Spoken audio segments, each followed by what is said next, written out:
وَإِنْ رَأَى سَيِّئَةً، اور اگر خدا نخواستہ نام اعمال میں کوئی برائی نظر آ گئی، کوئی گناہ نظر آ گیا، تو اسے چاہیے استغفر، فوراً استغفار کرے، تاکہ قیامت لئلا یخزى یوم القیامہ، تاکہ قیامت کے دن اسے خلائق کے سامنے ذلیل و رسوا نہ ہونا پڑے۔ کیونکہ اگر خدا نہ خواستہ گناہ کیا اور توبہ کیے بغیر دنیا سے چلے گئے تو جو سزا وہاں ملے گی، جو پنشمنٹ وہاں ملے گا، جس عذاب میں وہاں مبتلا ہوں گے، خلائق کی نگاہوں کے سامنے جو ذلت و رسوائی حاصل ہوگی، اس ذلت و رسوائی کو انسان تصور بھی نہیں کر سکتا۔ اگر توبہ کر لیا، استغفار کر لیا، استغفار کرنے کے بعد دنیا سے گئے، پاک و پاکیزہ گئے، اب وہاں پر میدان محشر میں اس طرح سے پیش کیے جا رہے ہیں جیسے کبھی ہم نے کوئی گناہ کیا ہی نہ تھا۔ فوراً استغفار کریں۔ اگر ابھی گناہ ہوا ہے استغفار کر لیں گے نہیں، توبہ کر لیں گے نہیں، ابھی فوراً توبہ کرنا ہے، فوراً استغفار، اس لیے کہ موت کا کوئی بھروسہ نہیں ہے، کب موت آ پہنچے اور ہمارا نام اعمال بند ہو جائے۔ جہاں ملک الموت آئے اب نہ فرصت عمل ہوگی اور نہ مہلت توبہ۔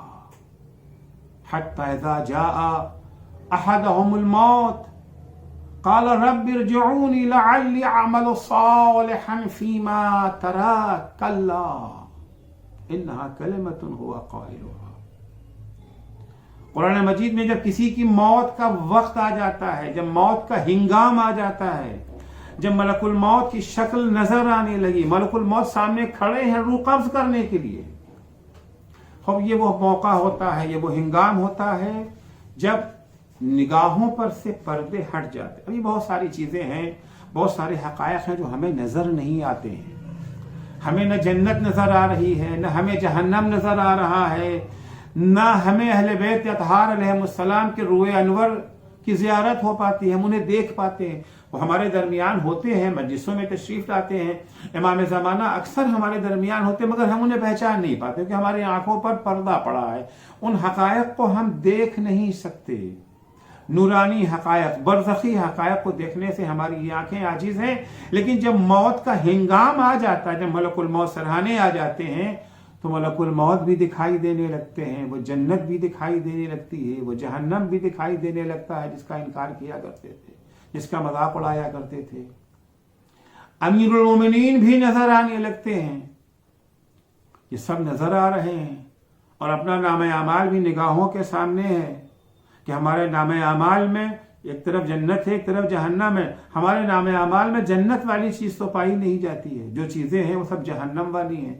نیکیاں تو ہم نے انجام نہیں دی، کر لیں گے کر لیں گے کر لیں گے، ٹالتے رہے ٹالتے رہے ٹالتے رہے، گناہ کا ارتکاب ہو گیا تھا، توبہ کو بھی ٹالتے۔ ابھی کیا ہے، ابھی تو جوانی ہے، بڑھاپا آئے گا تو توبہ کر لیں گے۔ بوڑھے ہو جانے کے بعد بھی اپنے کو بوڑھا ماننے کو تیار نہیں ہوتے۔ ارے وہ 60 سال والا تھوڑی بوڑھا ہوتا ہو، تو 90 سال والا بوڑھا ہوتا ہے۔ 90 سال والا بھی کہتا ہے تو 100 سال والا بوڑھا ہوتا ہے، کوئی اپنے کو ماننے کو تیار نہیں، یہاں تک کہ موت آ گئی۔ اب جب انجام نگاہوں کے سامنے ہم انسان پڑپڑانے لگتا ہے، قال رب ارجعونی، خدا یا پلٹا دے، تھوڑی سی اور مہلت دے دے، میں دنیا میں جا کر کے نیک عمل، لعلی اعمل صالحا، جو چیزیں چھوٹ گئی ہیں اس کو انجام دے لوں، جو نیک کام نہیں کیا اسے کر لوں، جو برائیاں کی ہیں اس کی توبہ مانگ لوں، استغفار کر لوں، اس کے بعد تیری بارگاہ میں آتا ہوں۔ جواب ملے کلا، نہیں، اب کوئی مہلت نہیں ہے، ختم ہو گیا، عمل کا ٹائم ختم ہو گیا، تلافی کا وقت نکل گیا، توبہ کا وقت چلا گیا۔ اسی لیے کہتے ہیں کہ توبہ فوراً کرنا ہے۔ موت جب آئے، وقت آ جائے گا۔ اچھا یہ موت آئے گی کب یہ بھی تو نہیں معلوم۔ اے کاش پتا ہوتا کہ کتنے سال میں موت آنے والی ہے، 60 سال میں، 65 سال میں، 1 مہینے کے بعد، 1 ہفتے کے بعد، 2 دن کے بعد۔ ہمیں تو ایک لمحے کی بھی خبر نہیں ہے، کب اچانک موت ہمارے سامنے آ جائے۔ اتنی بھی مہلت موت نہیں دیتی ہے کہ دھوپ سے ہٹ کر کے سائے میں بیٹھ جائے۔ وہ بھی سلیمان جیسے نبی کو، تو ہم جیسوں کا کیا شمار؟ نہیں معلوم کب موت کا پنجہ ہمارے گریبان تک، ہمارے گلے تک پہنچ جائے۔ جس چیز کے بارے میں ہمیں نہیں پتا کہ کب آئے گی، تو اس کے لیے تو ہمیں ہمیشہ تیار رہنا چاہیے نا۔ مولا کائنات امیر المومنین حضرت علی ابن ابی طالب علیہ الصلوۃ والسلام ارشاد فرماتے ہیں، ان امرا لا یعلم متی یفجعک، وہ چیز جس کے بارے میں معلوم نہیں ہے کب وہ ہمیں آ دبوچے گی، ینبغی ان تستعد له قبل ان یغشاک، تو مناسب یہی ہے کہ اس سے پہلے کہ وہ ہمیں آ دبوچے، وہ ہمیں گھیر لے آ کر کے، ہم اس کے لیے تیاری پہلے سے کیے رہیں، تاکہ اس کے آ جانے کے بعد ہمارے ہاتھ پیر نہ پھولیں۔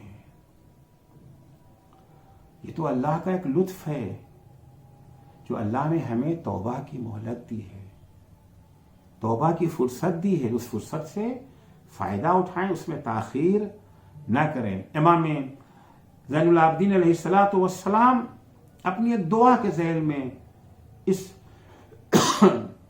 توبہ کی شکل میں الہی رحمت کی طرف اشارہ فرماتے، الہی فتحت لعبادک بابا الی عفوک، خدایا تو نے اپنے بندوں کے لیے، اپنے بندوں کو معاف کرنے کے لیے ایک دروازہ کھولا ہے، سمیتہ توبہ، جس کا نام تو نے توبہ رکھا ہے، فقلت توبوا الی اللہ توبۃ نصوحا، تو نے قرآن میں ارشاد فرمایا کہ اے لوگو اپنے اللہ سے توبہ کرو، البتہ توبہ نصوح، واقعی توبہ کرو۔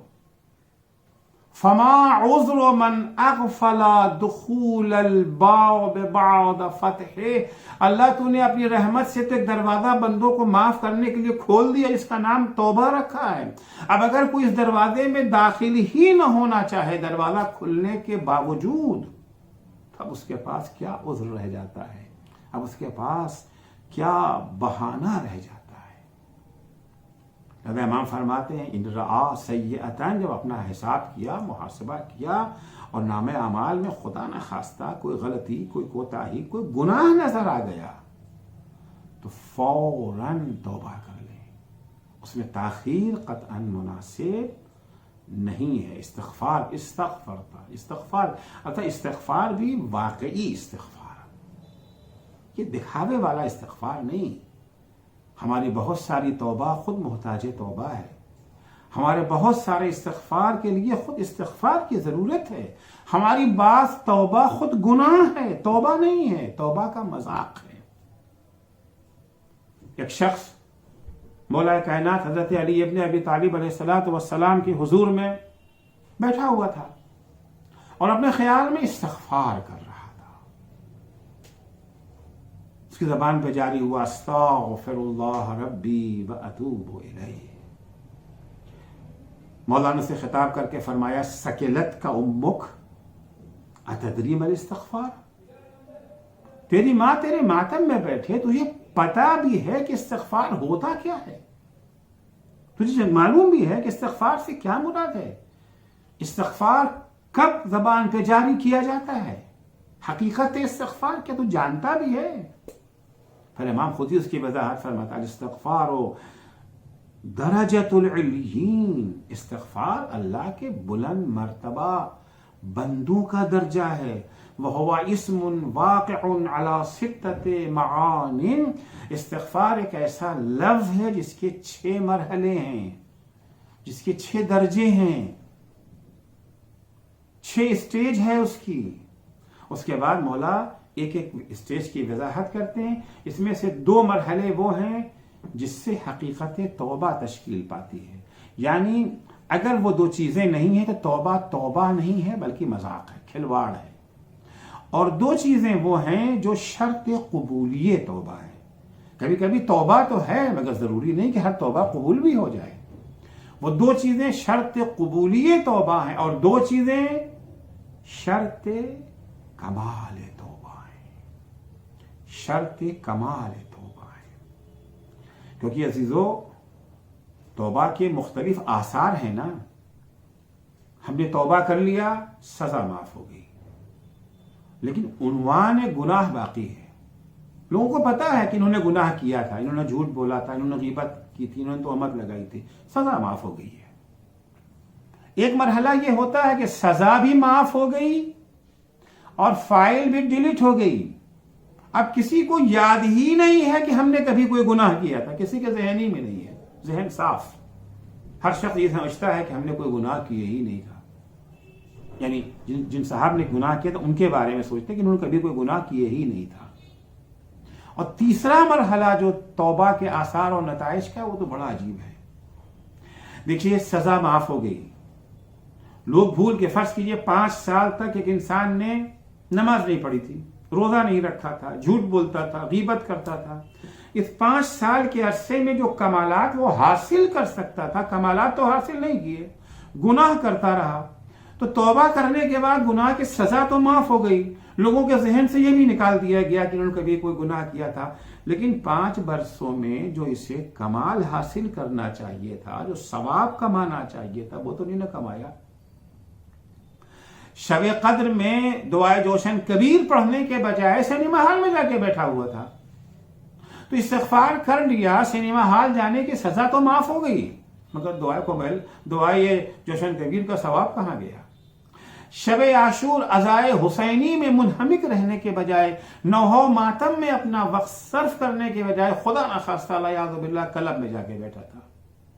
بعد میں پشیمان ہو گیا، توبہ کر لی، سزا معاف ہو گئی، یہ جو ہے کلب میں جانے کی، لیکن شب عاشور عزائے حسینی کا جو ثواب تھا اس سے تو محروم ہو گیا۔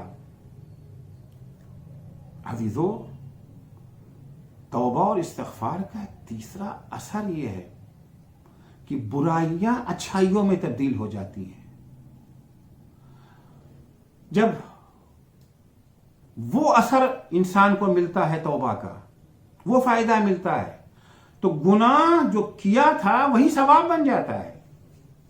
یعنی شب قدر، اعمال شب قدر بجا لانے کے بجائے سنیما ہال میں بیٹھا تھا، جوشن کبیر پڑھنے کے بجائے سنیما ہال میں بیٹھا ہوا تھا، دعائے مکارم الاخلاق پڑھنے کے بجائے، تلاوت قرآن کرنے کے بجائے گناہوں کی محفل میں جا کے بیٹھا ہوا تھا۔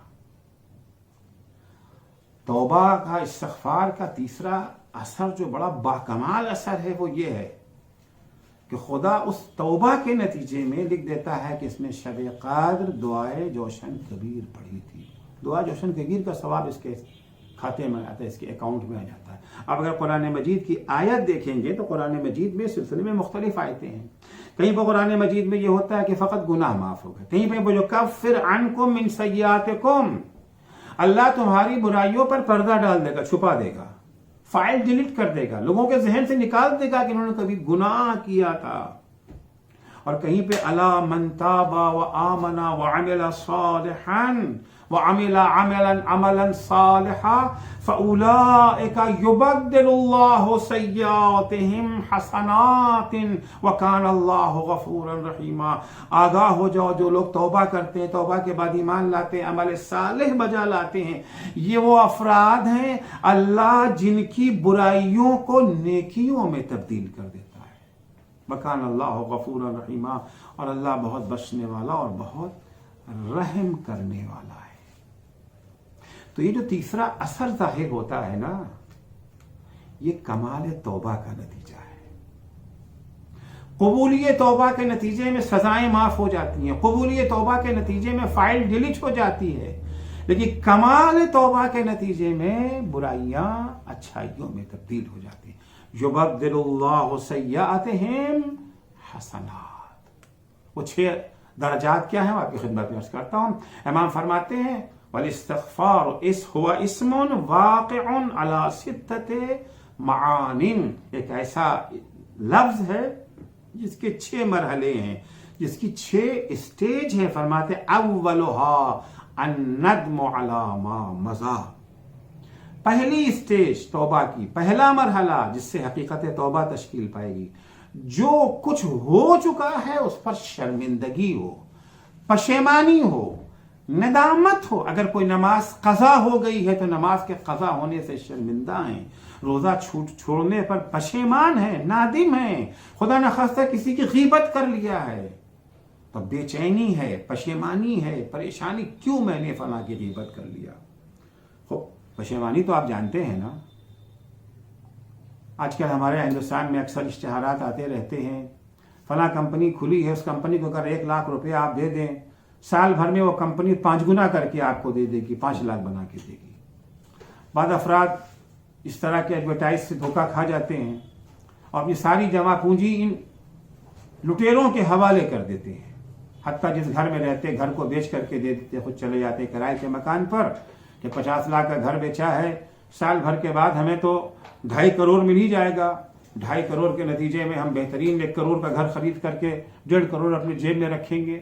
ایک خواب و خیال کی دنیا میں چلے جاتے ہیں, گھر بیچ کے ان کے حوالے کر دیا, خوش ہیں کہ سال پورا ہوتے ہی ہم کو 2.5 کروڑ ملے گا. ابھی 11 ہی مہینے گزرے تھے کہ پتہ چلا کمپنی ہی غائب ہو گئی. نہ آدم کا پتہ ہے, نہ آدم ذات کا پتہ ہے, نہ اس طرح کی کمپنی کچھ ہے ہی نہیں. اب جو انہیں خبر ملتی ہے ان کا کیا عالم ہوتا ہے, کیا حشر ہوتا ہے. ہائے افسوس, یہ میں نے کیا. اسے کہتے ہیں پشیمانی, اسے کہتے ہیں ندامت. جو حال اس شخص کا جس نے اپنا 50 لاکھ روپیہ کھو دیا ہے, شرمندہ ہے, کیوں میں نے فلاں کے حوالے یہ رقم کر دی. جل پورے وجود میں اس کے آگ لگی ہوتی ہے. یہی حال جو انسان توبہ کرنا چاہتا ہے اس کے اندر ہو. ہائے افسوس, کیوں میں نے اپنی زندگی کی قیمتی لمحات کو گناہ میں صرف کر دیے. ہائے افسوس, ہم نے نماز جیسی عبادت چھوڑ دی. ہائے افسوس, ہم روزے جیسی نعمت سے محروم ہو گئے. ہائے افسوس, ہم نے فلاں کی غیبت کر کے اپنے لیے انگارے بھر لیے. وہ افسوس ہونا چاہیے. اولها الندم علی ما مضی. پہلی شرط, پہلا درجہ, پہلی اسٹیج جو توبہ اور استغفار کے لیے ہے وہ یہ ہے کہ شرمندگی ہو, ندامت ہونی چاہیے. والثانی العزم علی ترک العود الیہ ابدا. شرمندگی اور پشیمانی کا نتیجہ یہ نکلے گا پختہ ارادہ کہ اب کبھی ایسا نہ کریں. اگر ہماری نماز صبح قضا ہو گئے, اب نہیں قضا ہونے دیں گے. اگر ہم نے روزہ نہیں رکھا دوستوں کے چکر میں آ کر کے, اب کبھی ایسا نہ کریں گے. اگر ہم نے فلاں جگہ پر شیطان کے بہکاوے میں آ کے غیبت کر لیا, اب قسم کھاتے پکا ارادہ ہے کبھی ایسا نہیں کریں گے. وہ جن صاحب کا 50 لاکھ روپیہ فلاں کمپنی لے کر کے غائب ہو گئی, رفو چکر ہو گئی, اب اگر دوسری کمپنی آیا اور ان سے یہی وعدہ کرے, دیں گے اس کو؟ بھروسہ کریں گے؟ ہرگز نہیں کریں گے. یہ توبہ کی دوسری شکل ہے. ان دو چیزوں سے حقیقت توبہ تشکیل پر. جب تک یہ 2 چیزیں نہ ہوں توبہ نہیں, استغفار نہیں. آپ لا تسبیح پڑھا کریں شب قدر میں استغفر اللہ واتوب الیہ, استغفر اللہ واتوب الیہ, استغفر اللہ واتوب. لاکھ آپ چہروں پہ تھپڑ مارتے رہیں, کان پکڑتے رہیں, اللہ مجھے معاف کر دے. جب تک یہ 2 چیزیں نہ ہوں گی یہ توبہ نہیں ہے, یہ مذاق ہے توبہ کا. پہلے پشیمانی اور شرمندگی, دوسرے پختہ ارادہ کہ اب ایسا نہ کریں گے. یہ 2 چیزیں ہو گئیں, حقیقت توبہ تشکیل پا گئی. اب یہ دیکھنا ہے کہ توبہ قبول ہوتی ہے یا قبول ہوتی بھی نہیں ہے. قبولیت توبہ کے لیے 2 شرطیں ہیں. جو ہم نے گناہ کیے ہیں ان کی 2 قسمیں ہیں. کچھ گناہ وہ ہیں جن کا تعلق حقوق اللہ سے ہے, کچھ گناہ وہ ہیں جن کا تعلق حقوق العباد سے ہے. حقوق اللہ کا گناہ ہے, نماز نہیں پڑھی ہے, روزہ نہیں رکھا ہے ہم نے, یہ وہ گناہ ہے جن کا تعلق حقوق اللہ سے ہے. حقوق العباد کا گناہ, کسی کا حق مار لیا, والد کا انتقال ہوا, ہم بڑے بھائی تھے, طاقتور بھائی تھے, بقیہ بھائی بہن چھوٹے تھے, کمزور تھے, سب کو گھر سے نکال کے پورے گھر کا قبضہ کر لیا. یہ حقوق العباد ہے. کسی کی غیبت کیا ہے اس کے پس پشت, یہ حقوق العباد ہے. کسی پہ تہمت لگائی ہے, یہ حقوق العباد ہے. قبولیت توبہ کے لیے شرط یہ ہے کہ اگر حقوق اللہ ہیں انہیں ادا کرے, اگر حقوق العباد ہیں انہیں ادا کرے. فرماتے ہیں والثالث ان تؤدی الی المخلوقین حقوقهم حتی تلقى اللہ یوم القیامت ام جن بندگان خدا کے حقوق ہم نے پامال کیے ہیں ان کے حقوق کو ادا کریں، جن کا مال ہڑپ لیا ہے ان کا مال انہیں واپس کریں یا ان سے معافی مانگیں، وہ ہم کو معاف کر دیں، بخش دیں ہمیں۔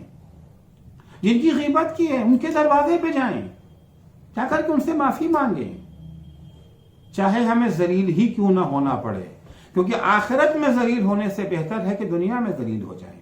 لِأَلَّا يُخْزَى يَوْمَ الْقِيَامَةِ، قیامت کے دن تو پوری خلائق کے سامنے ذلیل ہونا پڑے گا۔ گناہ کرنے کے بعد ذلت تو ہمارے مقدر میں لکھی گئی ہے، چاہے دنیا میں ذلیل ہونا چاہے آخرت میں۔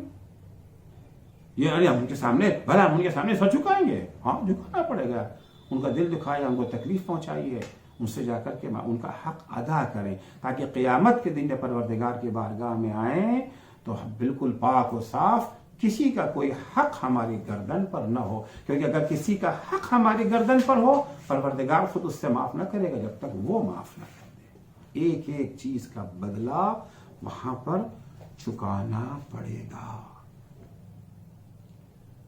بہت سارے افراد ہوتے ہیں جنہوں نے نمازیں بھی پڑھی ہیں، روزے بھی رکھے ہیں، حج بھی بجانا، اچھے اچھے کام بہت کیے ہیں، مگر ساتھ میں برے کام بھی کرتے رہتے ہیں۔ عبادات کے میدان میں صف اول ہیں مگر اخلاقیات کے میدان میں زیرو ہیں۔ پیغمبر اسلام صلی اللہ علیہ وآلہ وسلم کی حدیث سے حضور ارشاد فرماتے ہیں کہ یأتی من امتی یوم المحشر بصلاۃ وصیام وزکاۃ وحج، ہماری امت میں سے کچھ ایسے افراد اٹھائے جائیں گے، محشر کے میدان میں لائے جائیں گے، جن کے ساتھ مقبول نمازیں ہوں گی، مقبول روزے ہوں گے، مقبول حج ہوگا، مقبول زکوٰۃ ہوگی۔ میں مقبول اس لیے کہہ رہا ہوں کہ ثواب مقبول نماز پر ہے، ثواب مقبول روزے پر ہے، ثواب مقبول حج پر ہے، ثواب مقبول زکوٰۃ پر ہے۔ ثواب صرف نماز پہ نہیں ہے، ثواب صرف حج پر نہیں ہے، مقبول حج شرط ہے۔ قیامت میں مقبول حج لے کر کے آئے ہیں، مقبول زکوٰۃ لے کر کے آئے ہیں، مقبول روزہ لے کے آئے ہیں، مقبول نماز لے کر کے آئے ہیں۔ یہ تو عبادات کا عالم ہے، مگر اخلاقیات کا عالم یہ تھا، قد ہتک ھذا وضرب ھذا وشتم ھذا واکل ھذا، انہیں گالی دیا ہے، ان کی توہین کی ہے، ان کی بے عزتی کی ہے، ان کی غیبت کی ہے، ان کا مال کھا لیا ہے، ان پر ہاتھ اٹھایا ہے۔ وہ سارے کے سارے بارگاہ معبود میں کھڑے ہیں، یا خدایا ہمیں انصاف چاہیے، ہمیں ہمارا حق چاہیے، انہوں نے ہمارا مال کھا لیا ہے۔ مال کھا لیا تو واپس کرو، قیامت میں تو پیسہ ہی نہیں ہے نا، سونا چاندی درہم و دینار ڈالر پاؤنڈ تو یہیں چھوڑ کے گئے، وہاں تو لے کے گئے نہیں، وہاں تو لے کے جا ہی نہیں سکتے، کیا دیں؟ اور دیے بغیر کام نہ بنے گا تو کیا مطلب ہے؟ بینکرپسی فائل کر دی جائے کہ صاحب کیا کریں، مفلس ہیں ہی نہیں نہیں نہیں نہیں، وہ انتظام ہے فَيُؤْخَذُ مِنْ حَسَنَاتِهِ، ان کی نیکیاں لے کر کے اسے دے دی جائے گی۔ نماز اسے دے دیں گے جس کی غیبت کی گئی تھی، روزہ اسے دے دیں گے جس پر تہمت لگائی گئی تھی، حج کا ثواب اسے دے دیں گے جس کا مال ہڑپ لیا تھا۔ اور اگر نیکیاں ساری ختم ہو گئی مگر جن کے حقوق تھے، شکایت کرنے والوں کے بھی صف لگی ہوئی، اب کیا کریں گے؟ جن پر انہوں نے ظلم کیا تھا، جن کی غیبت کی تھی، جن کے ساتھ زیادتی کی تھی، جن کی توہین کی تھی، جنہیں گالیاں دی تھیں، ان کا گناہ ان کے کھاتے میں ڈال دیا جائے گا۔ کتنی بڑی ذلت ہے، کتنی بڑی رسوائی ہے، کتنی بڑی ناکامی ہے قیامت کے دن۔ اگر برائی نام اعمال میں نظر آ کے استغفر منہا، استغفار کرو، لئلا یخزی یوم القیامہ، امام صادق فرماتے تاکہ قیامت کے دن ذلیل و رسوا نہ ہو سکے، قیامت کے دن شکست و زبوحالی کا شکار نہ ہو سکیں۔ استغفار کے لیے تیسری شرط کیا ہے؟ ان تؤدی الی المخلوقین حقوقهم حتی تلقى اللہ یوم القیامت املس، جن کا حق ہماری گردن پر ہے انہیں دے دیں۔ والرابع ان تعمد الى كل فریضۃ ضیعتها فتؤدی حقها، چوتھا مرحلہ، چوتھی اسٹیج یہ ہے کہ جو ہم نے حقوق اللہ کو پامال کیا ہے، جو فرائض اللہ نے ہم پر واجب کیے تھے، نماز واجب کی تھی نہیں پڑھا، روزہ واجب تھا نہیں رکھا، خمس واجب تھا ادا نہیں کیا ہے، حج واجب تھا بجا نہیں لائے ہیں، اب استغفار کرنا چاہ رہے ہیں، توبہ کرنا چاہ رہے ہیں، شرمندہ ہیں، پشیمان ہیں، پختہ ارادہ ہے کہ اب ایسا نہیں کریں گے، تو جو ضائع کر چکے ہیں انہیں بجا لائیے، قضا نمازیں پڑھیے، قضا روزے رکھیے، حج نہیں کیا جائیے، خمس کا حساب کر کے خمس ادا کیجیے، پوری زندگی کا خمس جو باقی ہے اسے ادا کیجیے۔ یہ 2 شرطیں اگر اور آ گئیں تو انشاءاللہ توبہ قبول ہو جائے گی۔ پہلی 2 شرطیں حقیقت توبہ تشکیل پاتی تھیں، دوسری یہ 2 شرط جو تھیں اس سے توبہ کے قبول ہونے کا دروازہ کھل جاتا ہے۔ اب 5ویں اور 6ٹھی شرط جو بیان کر رہے ہیں امام، وہ شرط کمال توبہ ہے، جہاں گناہ بھی ثواب میں تبدیل ہونے لگتے، برائیاں نیکیوں کا لباس پہن لیتی ہیں۔ مولا فرماتے ہیں والخامس ان تعمد الى اللحم الذي نبت على السحت فتذيبه بالاحزان حتى تلصق الجلد بالعظم وينبت بينهما لحم جديد۔ شرط کمال توبہ یہ ہے کہ گناہ کے زمانے میں جو ہمارے بدن میں گوشت اگا ہے، دیکھیے ہمارے بدن میں ہر وقت ٹوٹ پھوٹ ہوتی رہتی ہے، نئے سیل وجود میں آتے ہیں، پرانے سیل مرتے رہتے ہیں، اور نئے سیل جو وجود میں آتے ہیں انہیں سے ہمارا گوشت بنتا ہے، تمام اجزاء بنتے ہیں۔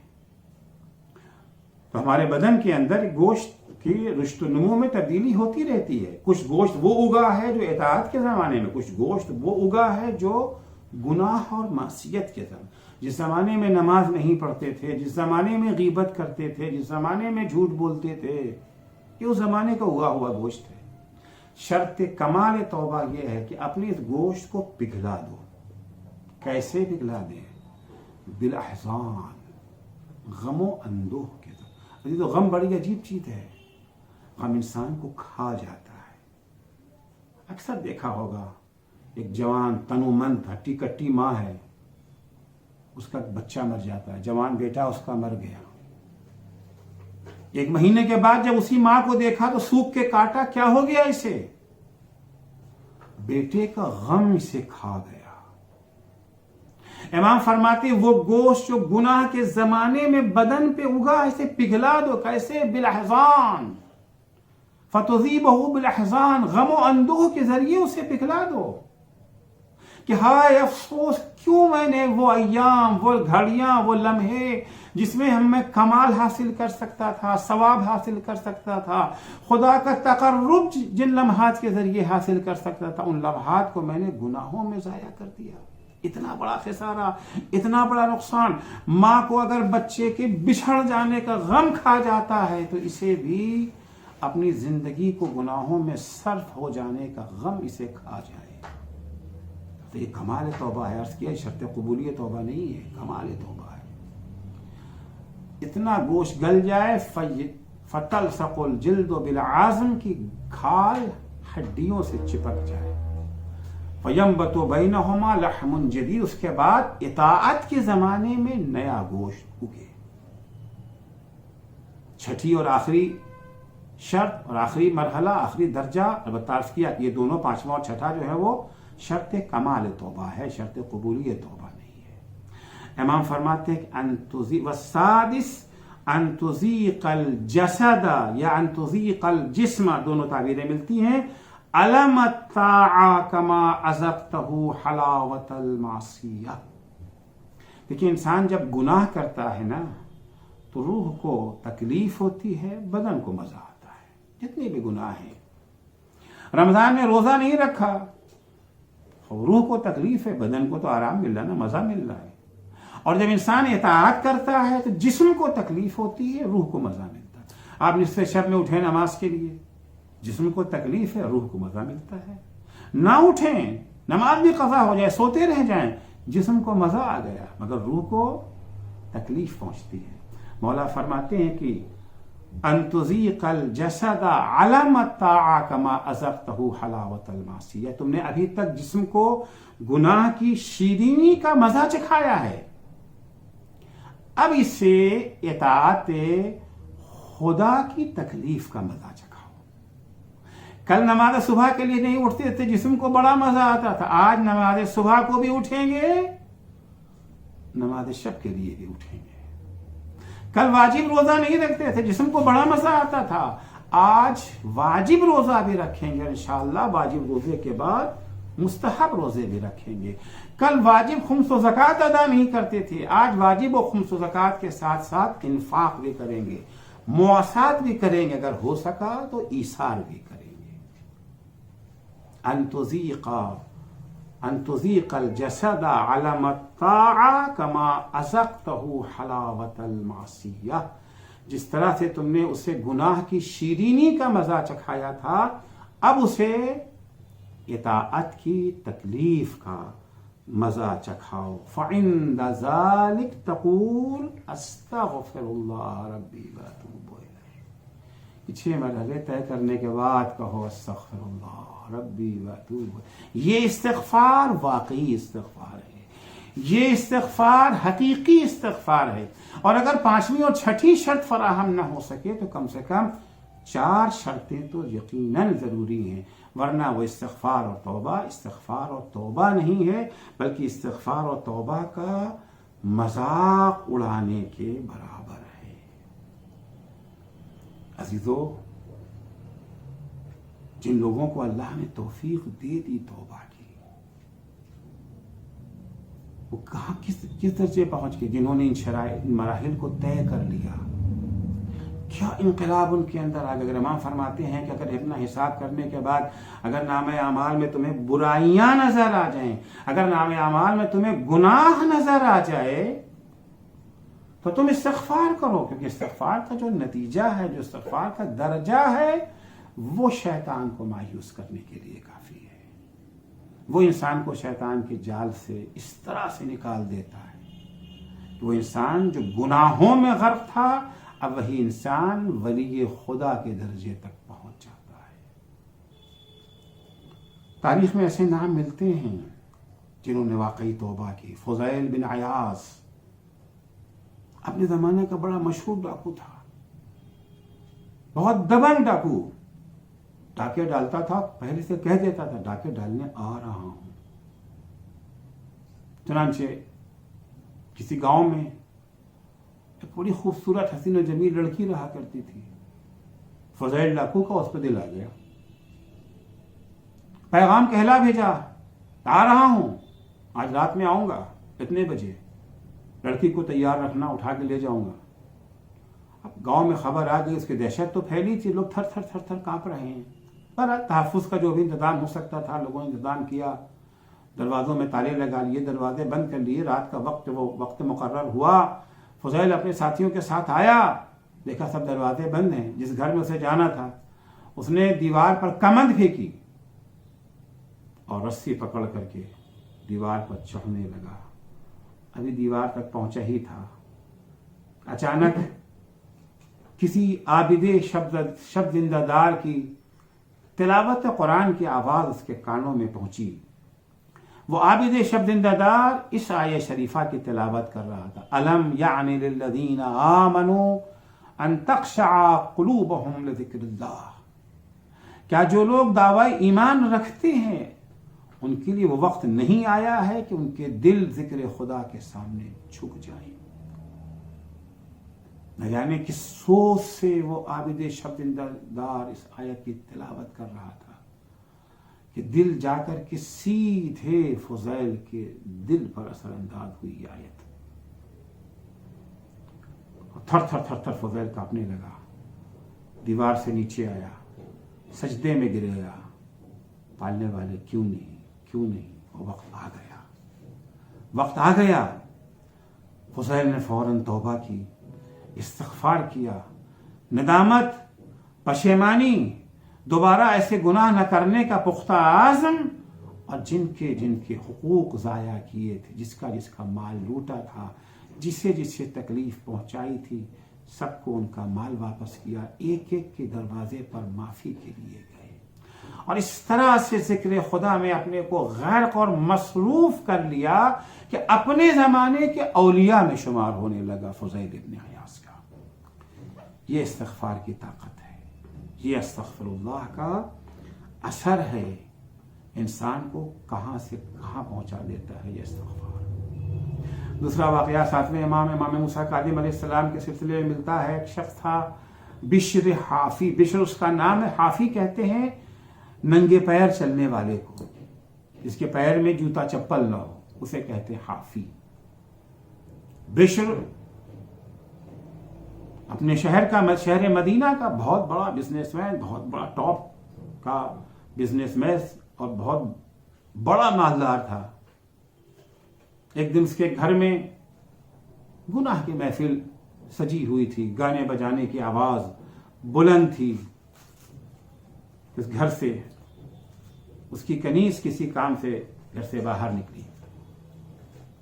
راستے میں امام موسیٰ کاظم علیہ السلام سے سامنا ہو گیا. وہ امام کو پہچانتی نہیں ہے. امام نے ایک دفعہ اس سے سوال کیا کہ کنیز یہ بتا، یہ گھر کسی غلام کا ہے یا آزاد کا ہے؟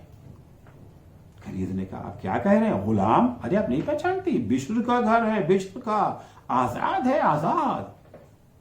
امام نے فرمایا ہاں آزاد ہی لگتا ہے، اگر بندہ ہوتا تو اس گھر سے اس طرح کے گناہ کی آوازیں نہ آتی. امام نے کہا کہ آگے بڑھ گئے.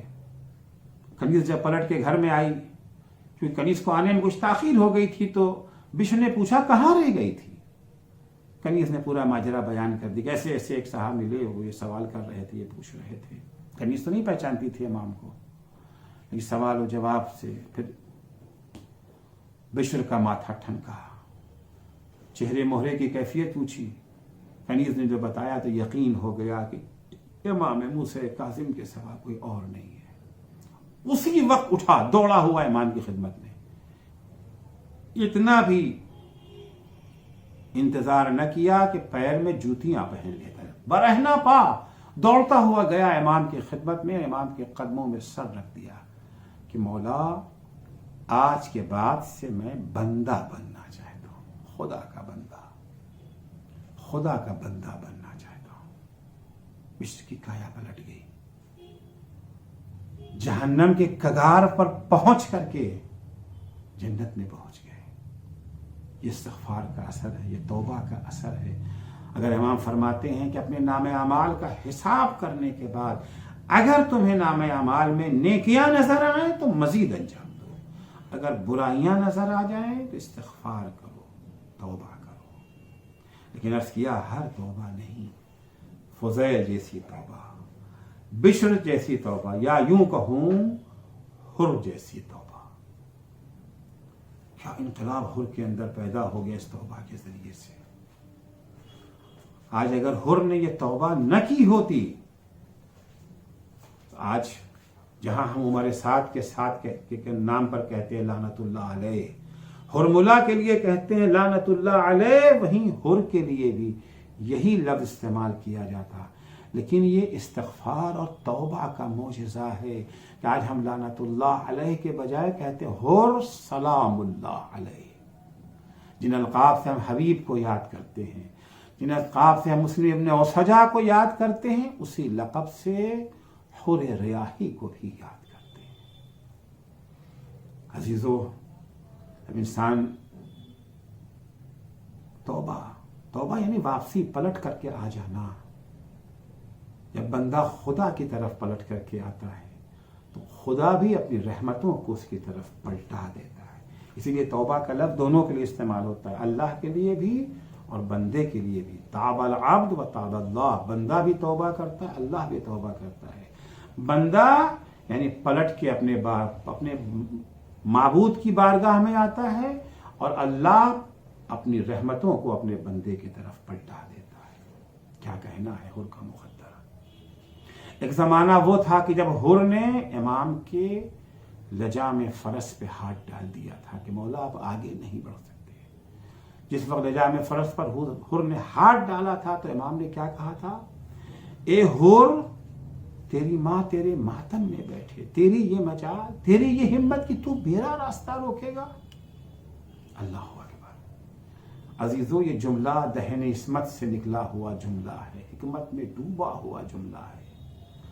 ہر لفظ امام کی زبان سے جو نکلتا ہے وہ نپاتلا لفظ ہوتا ہے. شاید امام حر کی ماں کا نام لے کر کے حر کے ذہن میں اپنی ماں کا تصور بیدار کرنا چاہتے ہیں کہ حر تجھے پتا ہے تو کس کے مقابلے میں کھڑا ہے؟ تو فاطمہ زہرا کے لخت جگر کے مقابلے میں کھڑا ہے۔ بڑی عظمت تھی بی بی سیدہ فاطمہ زہرا کی، بڑی عظمتوں کی مالک تھی، بڑا احترام تھا۔ اور حسین کا جملہ اپنا کام کر بھی گیا۔ جب حسین نے کہا کہ حر جا، تیری ماں تیرے ماتم میں بیٹھے، تو حر نے جواب میں کیا کہا؟ آقا آپ نے تو میری ماں کا نام لے لیا کہ میں کیا کروں؟ آپ کی ماں تو وہ عظیم خاتون ہے جس کا نام بھی بغیر وضو زبان پر نہیں لایا جا سکتا۔ مولا اگر کسی اور نے میری ماں کا نام لیا ہوتا تو میں بھی جواب میں اس کی ماں کا نام لیتا۔ ابھی تو حسین کے جملہ اپنا کام کر گیا ہے، خود سوچنے پر مجبور ہو چکا ہے کس کے مقابلے میں، یہاں تک کہ جب شب عاشور آ گئی ہے، فیصلے کی رات آ گئی ہے، کل جنگ ہو کر کے رہے گی، حر اپنے کو جنت و جہنم کے درمیان محسوس کر رہا ہے، فیصلہ کرنا ہے حر کو، توبہ کی منزلوں کو سر کرنا ہے، حر بے چین ہے، مضطرب ہے، پریشان ہے، گویا توبہ کا پہلا مرحلہ شروع ہو رہا ہے، پشیمانی کا دور ہے، ندامت کا دور ہے، پشیمان ہے حر، بے چینی سے ٹہل رہا ہے۔ غلام نے بھی یہ منظر دیکھا کہ کوزے میں پانی لے کر کے حر کے پاس گیا، حر نے پانی کا وہ کاسا تو لے لیا، کچھ دیر تک پانی کو دیکھ کر کے پینے کے بجائے پانی کو زمین پر پھینک دیا۔ مقاتل میں یہ تو نہیں ہے کہ حر کو پانی میں کیا نظر آیا، لیکن تصور تو کر سکتے ہیں نا، کہیں ایسا تو نہیں ہے کہ حر نے جب سطح آپ کو دیکھا تو حسین کے ننھے ننھے بچوں کی بلکتی ہوئی تصویریں نظر آنے لگی، اے حر تو پانی پی رہا ہے اور ہم یہاں پیاس سے تڑپ رہے ہیں۔ حر کے غلام نے جب یہ منظر دیکھا تو بھاگا ہوا حر کے بھائی کے پاس گیا، جا کر کے پورا ماجرا بیان کیا کہ بے چینی سے خیمے میں ٹہل رہے، میں نے پانی پیش کیا تو پانی پینے کے بجائے زمین پر پھینک دیا۔ حر کا بھائی آیا، بھیا یہ میں کیا سن رہا ہوں، بھیا یہ اضطراب کیسا، یہ بے چینی کیسی، یہ پریشانی کیسی؟ عزیزوں کچھ سوالات ہوتے ہیں جن کا جواب لفظوں میں دینا ممکن نہیں ہوتا ہے۔ حر نے بھی اپنے بھائی کا ہاتھ پکڑا، خیمے سے باہر نکلا، جا کے خیام حسینی کے پیچھے کھڑا ہو گیا کہ بھیا غور سے سنو، تمہیں تمہارے سوالوں کا جواب مل جائے گا۔ اب جو حر کے بھائی نے غور سے سننا شروع کیا تو حر نے پوچھا، بھیا تمہیں کچھ سنائی دے رہا ہے؟ کہا بھیا ایک آواز ہے جو مسلسل میرے کانوں سے ٹکرا رہی ہے۔ بھیا کیا سنائی دے رہا ہے؟ کہ بھیا حسین کے خیمے سے ننھے ننھے بچوں کی آواز، لتاش ہائے پیاس کی آوازیں آ رہی ہے۔ حر کہتا بھیا یہ کہاں کا انصاف، انہیں پہچانتے ہو نا، یہ وہی ہے جب ہمارا پورا لشکر پیاس سے ہلاک ہو رہا تھا، انہوں نے صرف ہمارے انسانوں ہی کو پانی نہیں پلایا، جانوروں تک کو پانی پلایا۔ بھیا یہ کہاں کا انصاف، آج ہمارے جانور بھی پانی پی رہے لیکن رسول کا نواسا، اس کے چھوٹے چھوٹے بچے پیاس سے تڑپ رہے ہیں۔ اجرکم اللہ، عاشور کی یہ شب رخصت ہوئی، صبح عاشورہ نمودار ہوئی، حر نے مکمل فیصلہ کر لیا ہے۔ حر توبہ کے پہلے اور دوسرے مرحلے کو طے کر چکا ہے، اب تیسرے چوتھے مرحلے بلکہ پانچویں اور چھٹے مرحلے کی طرف آگے بڑھ رہا ہے۔ بیٹے کو ساتھ لیا، لشکر عمر ساتھ سے آہستہ آہستہ جب تھوڑا دور ہو گیا، ایک جگہ پہ رک کر کے کہتا ہے، اے بیٹا میرے ہاتھوں کو باندھ دو۔ کیوں بابا؟ کہا بیٹا انہی ہاتھوں سے تو نجا میں فرس پہ ہاتھ ڈالا تھا۔ اس کے بعد کہتا ہے بیٹا میری آنکھوں پر پٹی باندھ دو۔ کیوں بابا؟ ارے بیٹا اب حسین سے آنکھ ملانے کی تاب نہیں رہ گئی ہے۔ دونوں باپ بیٹے چلے حسین کی طرف۔ ادھر حسین کی نگاہ جیسے ہی حر پر پڑی، مزاج شناس نگاہ امامت پہچان گئی کہ اب یہ وہ حر نہیں ہے، یہ گنہگار حر نہیں ہے بلکہ توبہ کیا ہوا حر آ رہا ہے۔ یبدل اللہ سیئاتہم حسنات، اللہ ان کی برائیوں کو نیکیوں سے بدل دیتا ہے۔ فوراً امام ایک دفعہ جناب عباس سے کہتے، بھیا عباس ارے مہمان آ رہا ہے، استقبال کو آگے بڑھو۔ بیٹا علی اکبر مہمان کے استقبال کے لیے جاؤ۔ حر حسین کی خدمت میں آیا، آنے کے بعد اپنا سر حسین کے قدموں پہ رکھ کے کہتا ہے، حلی من توبہ، آقا کیا میری توبہ قبول ہو سکتی ہے؟ اے عزیز و دعائے کومیل میں ہم اللہ کو خطاب کر کے کہتے یا سریع الرضا، اے جلدی راضی ہو جانے والے خدا، حسین اسی اللہ کے نمائندے ہیں، سریع الرضا کے نمائندے ہیں۔ جیسے حر نے کہا مولا حلی من توبہ، کیا میری توبہ قبول ہو سکتی ہے؟ فوراً حسین نے حر کو اٹھا کر کے اپنے سینے سے لگا لیا، اے حر میں نے معاف کیا، میرے خدا نے معاف کیا، لیکن اے حر تو ایسے وقت میں ہمارے پاس آیا ہے، تیری ضیافت کے لیے ہمارے خیمے میں قطرہ پانی بھی نہیں ہے۔ حر کہتا ہے مولا میری ضیافت کی فکر نہ کیجیے، اب میری ضیافت کا انتظام آپ کے نانا ہوتے کوثر پہ کریں گے، مجھے اذن شہادت عطا ہو۔ اے عزیزو حر میدان میں آیا، جب زخمی ہو کر کے گرا ہے حسین کو آواز دی، حسین حر کے سرانے پہنچے۔ اللہ کیا منظر ہے، حسین دیکھتے ہیں حر کا سر زخمی ہے، حسین حر کے سرانے زمین گھر میں کربلا پہ بیٹھ گئے اور اپنا سر حر کا سر اٹھا کر کے اپنے زانو پہ رکھ لیا۔ یہ زانو کی قیمت تو پہچانتے ہیں نا، ابھی تھوڑی ہی دیر بعد یہی زانو ہوگا اور شہزادہ علی اکبر کا سر شبیہ پیغمبر کا سر اسی زانو پر ہوگا۔ ارے جہاں شبیہ پیغمبر کا سر ہوگا وہاں پر حر کا سر، کیا مقدر ہے حر کا۔ حسین نے حر کو خطاب کر کے کہا اے حر تیری ماں نے کیا اچھا تیرا نام حر رکھا تھا، تو دنیا میں بھی حر ہے آخرت میں بھی حر ہے۔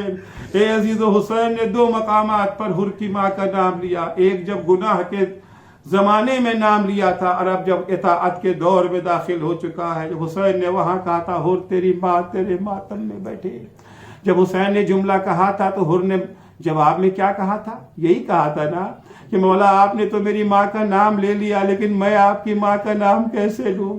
آپ کی ماں کا نام تو بغیر وضو زبان پہ لایا بھی نہیں جا سکتا۔ حر نے حسین کی ماں کا احترام کیا۔ عزیزو یہ خاندان بڑا کریم خاندان ہے، کسی کے احسان کا بدلہ دیے بغیر نہیں رہتا۔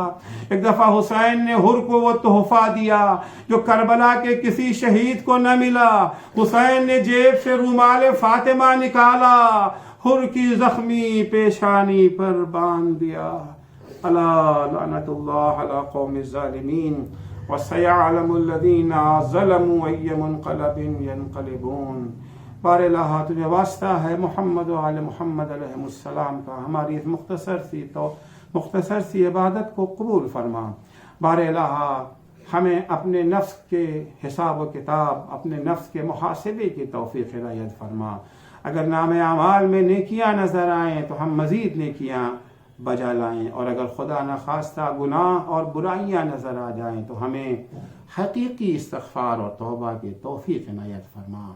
امام زمانہ کے ظہور میں تعجیل فرما۔